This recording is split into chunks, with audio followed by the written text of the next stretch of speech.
The 17 News at Sunrise podcast is brought to you by Clinica Sierra Vista. Welcome back to the 17 News at Sunrise podcast, where we share your news on your schedule. Working in the spirit of the Golden Empire, this is 17 News at Sunrise. Good morning, everyone. Thanks for waking up with us. I'm Maddie Jansen alongside Tolly Anderson. We are waking up under a statewide state of emergency as a powerful storm hits California. That system bringing strong winds and heavy rain to already drenched areas up north and here at home. Already this morning, strong gusts are being blamed for downed trees and power outages locally. Those winds knocked over this massive tree onto the Union Avenue on-ramp on Highway 178 last night, blocking traffic. Fortunately, it doesn't look like anyone was hurt. Here in the valley, some gusts were as high as 50 miles per hour, even stronger near the Grapevine. The winds are also to blame for knocking out this tree onto a business on 8th Street. As of early this morning, there were more than 24 power outages being reported on the PG&E outage map, although none of them appeared widespread. The high winds whipping through this parking lot up north in Santa Cruz. State officials have ordered evacuations in high-risk coastal areas where mudslides killed 23 people in 2018. Governor Newsom's emergency declaration is meant to allow for a quick response and aid in cleanup from this next storm, coming just after the New Year's weekend system that brought flooding to many communities up north. Dozens of flights out of San Francisco were canceled, and schools in one of the city's suburbs preemptively canceled Thursday classes. Officials warned people throughout Northern California to stay off the roads. And a team with the Bakersfield Fire Department is in Sacramento right now to help out with this latest storm. The crew of 6 Swift Water Rescue trained and qualified firefighters left Station 1 yesterday, towing rescue boats and equipment as they head up to the Sacramento area, already hit hard by flooding from the last storm.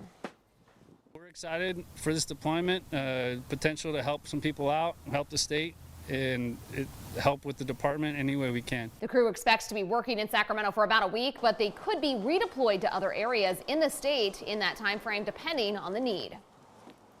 State officials are warning that this storm could be one of the most damaging in the last 5 years. That warning includes Kern County. Local law enforcement, first responders, and power companies are preparing with extra hands on deck. CHP and California Office of Emergency Services recommend staying put if possible today. If it's not an emergency or somewhere that you need to be right this instant, we're recommending that you probably hold off a little bit longer just for this weekend. PG&E reminds people that if you see a downed power line, don't go near it. Instead, call Bakersfield Police Department at 327-7111. You can call 326-3111 for blocked storm drains and 326-3866 for downed trees and 326-3781 for traffic signal outages.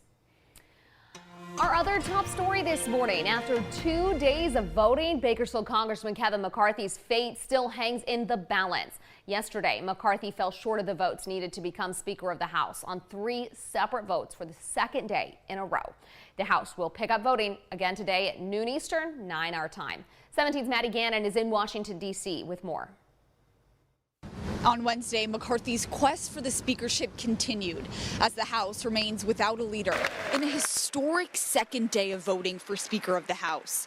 Bakersfield Congressman Kevin McCarthy coming up short once again. No member-elect having received a majority of the whole number of votes cast, a speaker has not been elected. After rallying behind McCarthy's supporter Jim Jordan on the first day of voting, the 20 Republicans holding firm against McCarthy, this time unifying behind Florida Representative Byron Donalds. And I believe that face, vision, and new leadership is Byron Donalds, and I'm proud to put his name into nomination. Overall, McCarthy's total vote count shrunk, with Indiana Republican Victoria Spartz voting present after supporting McCarthy on Tuesday, saying Republicans need to negotiate further with the 20 detractors. I think they'd rather be in the minority, and some have even said they'd prefer to have a Democrat speaker because it's easier to be in the cheap seats yelling no than actually being productive. And Hanford Congressman David Valadao is vowing to vote for McCarthy as long as it takes. weeks, saying this of McCarthy's opponents in a meeting just before the first vote Tuesday. They wouldn't give a direct answer. When asked point blank in front of everyone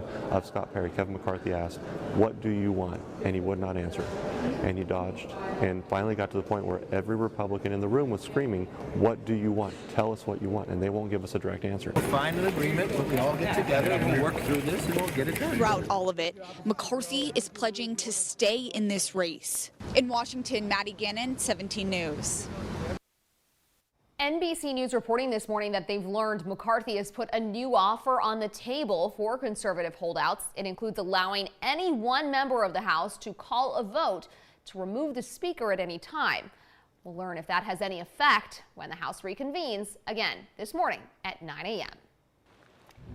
And PG&E reminds people that if you see a downed power line, don't go near it. Instead, call Bakersfield Police Department at 327-7111.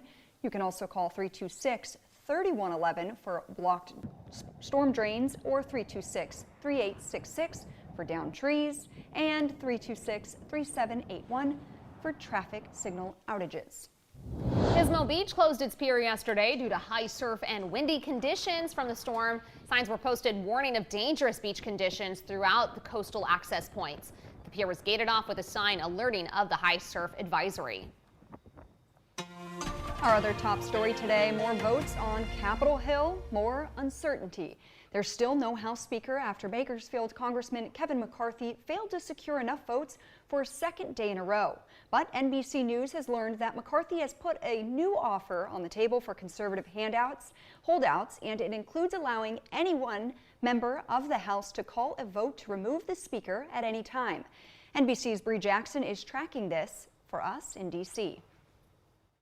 No person having received Day 2 of the new Congress resembling day 1. a speaker has not been elected. A speaker has not been elected. Republican Kevin McCarthy failing to secure the House Speaker position for the 6th time. We just keep talking, that's all. We talk until we get this done. McCarthy now putting new offers on the negotiating table, such as placing Freedom Caucus members on key committees. Critics doubt his concessions are enough to win over the 20 right-wing Republicans standing firmly against him. He's a desperate guy whose vote share is dropping with every subsequent vote, and I'm ready to vote all night, all week, all month, and never for that person. Even former President Trump's calls for GOP members to support McCarthy have fallen on deaf ears. If we continue down this path, I think it hurts the Republican Party. Without a speaker in place, work on Capitol Hill is at a standstill. New members can't be sworn in, and committees can't be formed. My point is, we have work to do that we can't do right now. The speaker standoff shows little sign of ending. We have not heard one thing from either Kevin McCarthy or his enemies in the GOP about what they will do to make the lives of Americans better. President Biden is weighing in on the bitter battle, calling it an embarrassment, tarnishing the country's image. It's not a good look. It's not a good thing. It's the United States of America, and I hope they get their act together. House members will cast more votes for Speaker today. Many wonder, will the third day be the charm? Voting for House Speaker continues at noon Eastern Time today. In Washington, I'm Bree Jackson for NBC News. The 17 News at Sunrise podcast is a production of KGET and Nexstar Media Group. For more on all of the headlines in today's show, head to kget.com.